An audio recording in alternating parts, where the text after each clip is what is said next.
asalaamaaleykum mbokki Sénégal asalaamaaleykum mbokki diaspora bi man la Barthélémy Diaz may dellu si waat tey ci les vidéos de Barthélémy Diaz l'officiel ñoo waxtaan si ak yéen mbokk yi ci réew mi ak ci ëllëgu réew mi lu ñuy njëkk a ñaawlu mooy taxawaayu président Macky Sall ak nguuram taxawaay boobu nag luñ ci namm ñoom mooy bañ a organiser élection le 23 janvier 2022 mais biiralaat wax ci dama ne président Macky Sall ak nguuram dañu fas yéenewul organiser élection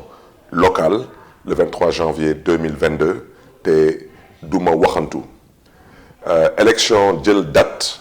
loolu du faram fàcce da nga bëgg a organiser élection ci date boobu signé tamit décret bu nga dul publier ci journal officiel boobu tamit daanaka du preuve que da nga bëgg a organiser élection le 23 janvier 2022 bu may njëkk a ñaawlu mbokk yi mooy président Macky Sall ak état du Sénégal ñu ngi violer lu ñuy woy la loi électorale mooy loolu mooy organiser élection moom la ñuy woy le code électoral boobu lu mu wax mooy at bu nekk dañu nar a am lu ñuy woowee révision des listes électorales te kooku c'est une révision permanente loolu article L39 du code électoral moo ko wax yokk ci nag nee na at bu nekk du 1er février au 31 juillet képp ku bëgg a bindu ci liste noonu nga mën a bindu ci liste de façon automatique ñoom ñoo ko def ñoo ko tey luñ ci namm ñoom mooy di pousse xale yi ñuy dem di wuti ay carte d'identité ci commissariat yi parce que amul commission de révision des listes parce que su ñu demee ci commissariat comme du commission de révision dañ leen di defaral ay carte d'identité bind ci kaw carte bi que ñoom binduwuñu ci kaw fichier bi wante lu xaw a doy waar mooy président Macky Sall man waxuma ko audit du fichier moo ko wax audit du fichier nee na ba ñu génnee ci élection président bu 2019 ba président Macky Sall dëppee kees ba tey moom président Macky Sall ak ministre de l'intérieur am dugal nañu ci fichier bi lu toll ci 400 000 électeurs 400 000 électeurs ci période bu amul benn révision te ñoom ñoo xañ askanu Sénégal particulièrement primo votants yi ndaw ñi ñu xañ leen commission de révision des listes te loolu article L39 du code électoral moo ko wax te ça doit être des révisions permanentes lu ñuy ñaawlu ñun suñu taxawee ñoom tey ñun nee nañu ñoom toog nañ ñaari at mënuñu organiser révision des listes parce que nee nañu dafa amoon Covid dama ne Covid France organisé na élection locale Covid États-Unis organisé na élection présidentielle kon loolu mënul nekk benn prétexte te ci Covid boobu ñoom ñu ngi ci doon meeting di ci def ay tournée politique ak économique donc kooku dañ koy ñaawlu bu ci des tamit redécoupage bu ñu redécoupé dëkk bu mel ni Kër Massar ñu def ko tey dañ ko def ci maa tey parce que dafa am lu ñu ci namm te su kanamee naa leen may ngeen déglu président Macky Sall mu wax leen naka la ñuy saboter élection rax ci tamit dugal ci lu mel ni redécoupage wu gox parce que gox bu mel ni Kër Massar suñ ko redécoupé Kër Massar moo ëpp électeur que département de Rufisque lëmb 400 000 électeurs ñu ngi yeewu Kër Massar ça veut dire que am na 400 000 doomu Sénégal ñu yeewu Kër Massar ñoom ñëpp mënuñu dem élection tant que ñoom defuñu leen ay yeneen carte électeur mooy ñu rééditer leen ay d'autres cartes d'électeurs te kooku ba tey président Macky Sall waxagul kan la fas yéene def lu mel noonu moo tax mbokk yi dañ koy ñaawlu parce que démocratie ci li lépp a xaj Sénégal tey lu ñu namm ñun mooy changement pour mën a am fokk mu ñu jaarale ko ci ay élection te nguur gi fas yéenewul organiser élection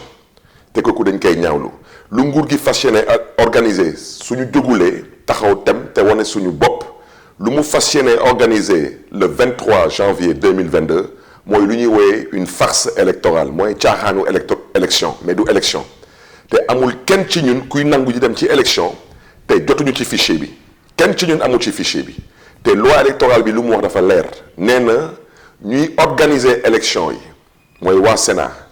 ak ñuy compétir moo xam nguur gi wala opposition ñépp nar a bokk fichier boobu nag dañ ko ndog tamit gestu saytu ko mooy auditer ko ci même période boobu code électoral daf ñu may ñu am lu ñuy wooye période de contentieux mooy ñu bokkul ci fichier bi ñu mën leen seppi génn leen ak ñu mel noonu kon nag dama leen di ñaax rek ngeen déglu président Macky Sall mu wax leen naka nañuy dëppee keesu élection ak tamit naka dañuy saboter élection. Le découpage continue de belle. Depuis 2008, il y a eu une frénésie abusive du découpage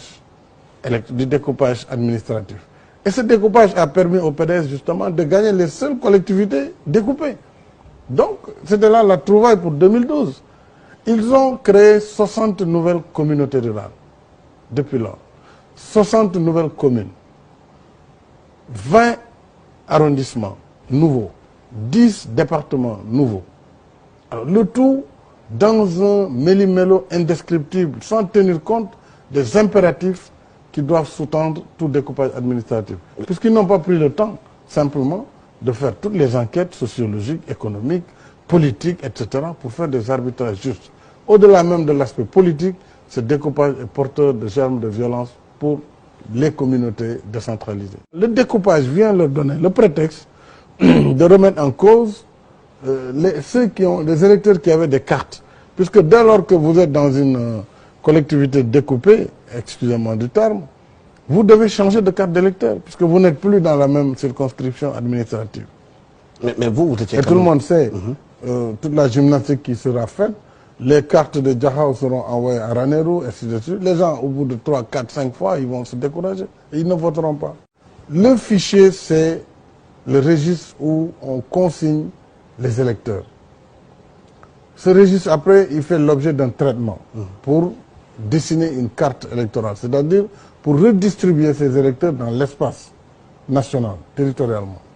Ce travail est un travail essentiel et il doit être transparent. Pour cela, il faut d'abord que le territoire soit stable, parce qu'on doit étaler la carte sur le territoire. Mais la carte elle-même, elle est mobile, elle est à géométrie variable. Chaque jour, jusqu'à la veille des dépôts, on peut modifier. C'est ce qui est arrivé en 2009. Il y a eu des localités où personne ne connaissait même pas les limites, mais des communautés rurales. Tout le monde a vu et a vécu les blocages systématiques qui ont été opérés dans la délivrance des cartes nationales d'identité. C'est indéniable. Il y a un blocage volontaire pour ne pas amplifier et augmenter le fichier, puisque pour eux, tout ce qui est nouveau est suspect, c'est toute cette jeunesse qui dit partout, il y en a marre. Donc, il faut éliminer ces nouveaux inscrits. Il y a des faits qui sont de nature à porter atteinte à la sincérité du scrutin. Ils nous ont surpris une fois, le 23 juin, parce que nous ne nous y attendions pas, mais maintenant je peux vous assurer que c'est fini, c'est terminé. kon nag mbokk yi ñoo àndandoo dégluwandoo président Macky Sall kon wax ji leer na ci seen xel yi dañuy laaj rek juróom-ñaari question la ñuy laaj président Macky Sall bu ci njëkk kan nga fas yéene publier décret 2021 moom mooy fixé datu élection yi da ngaa jël décret wante ba tey publier woo ko journal officiel te décret bu ñu publier wul journal officiel daanaka décret boobu amul benn validité ñaareelu question bi bu ñuy bëgg a poser président Macky Sall mooy kan nga fas yéene publier décret 2021 687 du 28 mai 2021 buy créer département au Kër Massar bu ci tegu kan nga fas yéene tamit publier décret 2021 687 du 28 mai 2021 buy définir limitu département yi nga xam ne ni ñu ngi ci moo xam Kër Massar moo xam Pikine moo xam Rufisque ak Guédiawaye parce que loolu yëpp dafa am solo parce que ci département yooyu ak ci gox yooyu dañu doon xoolaat carte yi réédité carte yooyu te tant que loolu amut mënuñu dem ci ay élection ensuite président Macky Sall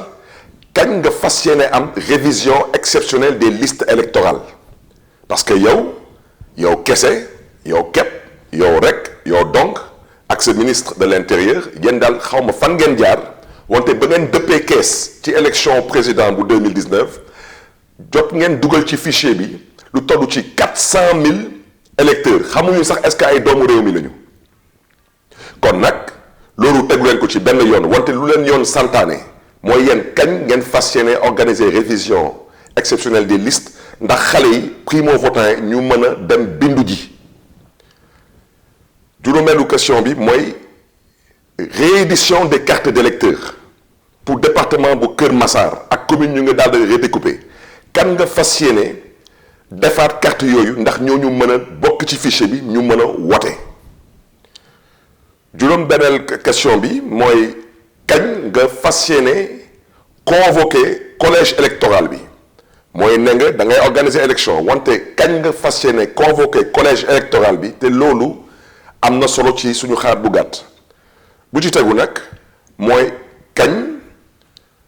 ngay fixer daanaka ci code électoral bi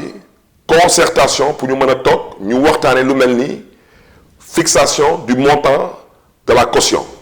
bu ci tegu tamit bu leen ñëw ne ñu da ngeen ko waxtaanee woon ci dialogue politique parce que dialogue politique boobu ci ay caaxaan la woon dañuy laajte est-ce que day am parrainage wala du am parrainage kooku dafa am tamit solo. ci suñu xalaat bu gàtt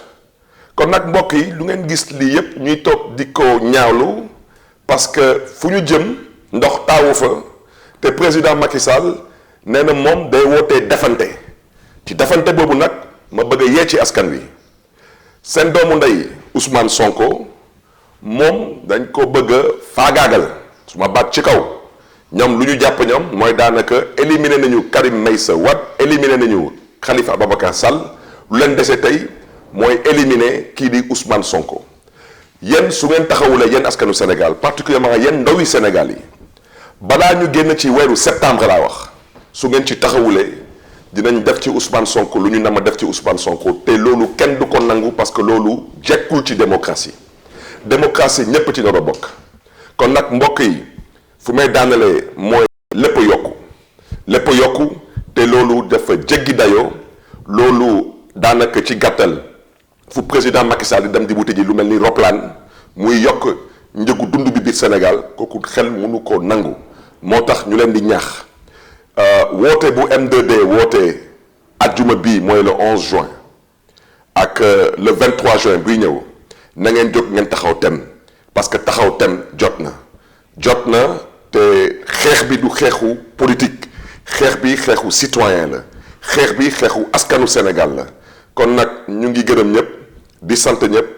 di biiralaat wax ji nag su ngeen jógulee su ngeen taxawulee président Macky Sall fas yéenewul organiser élection locale su koy organiser tamit lu mu fas yéene organiser mooy ay caaxaan pour dëppaat kees te wax naa ko di ko biiralaat fii 3e mandat dañ ko fiy tere 2022 élection locale moo noo am ak élection député ñaari élection yooyu moo noo am ci 2022 moo tax ñu ngi ñaaxaat opposition bu Sénégal ci yar ak teggin no xoolaat taxawaayam parce que du loolu la askanu Sénégal di xaar ci moom di gërëm ñëpp di sant ñëpp te ñu ngi leen di ñaax main dans la main marchons ensemble vers l'essentiel à vendredi inchallah le 11 juin à la place de l'Obélisque.